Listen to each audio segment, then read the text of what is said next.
हजरत सैयदुना सिद्दीक अकबर रज़ी अल्लाह ताला अन्हु दरख्त के नीचे बैठे थे। एक चिड़िया एक शाख से उड़ के दूसरी शाख पे जाती, वहां से उड़ के फिर दूसरी शाख पे आती। तो हजरत सिद्दीक अकबर रो पड़े, कहा चिड़िया कितनी मौज में है, जिस शाख पे चाहे बैठती है और कयामत के दिन तेरा हिसाब भी नहीं होगा। कहा फंसे तो हम हैं। हुजूर ने हजरत आयशा से कहा, ज़ौजा है रसूल करीम सल्लल्लाहु अलैहि वसल्लम की, महबूबाए महबूबे कायनात, लेकिन उनसे भी मेरे हुजूर ने कहा आयशा गुनाहों को कभी छोटा ना समझना, गुनाहों को हकीर ना समझना कि ये छोटे हैं कोई बात नहीं, इससे क्या होगा। उस दिन हिसाब होगा, उस दिन पूछा जाएगा। तो अपनी जिंदगी को मुरत्तब और मुनज़्ज़म करके रखो।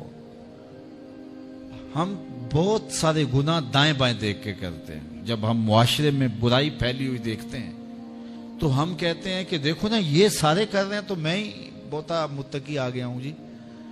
दाएं बाएं देख के गुनाह करते हैं, फिर हम कहते हैं फलां बख्शा गया तो हम भी बख्शे जाएंगे। अच्छा अगर वो ना बख्शा गया तो फिर जहन्नुम में जाना कबूल है।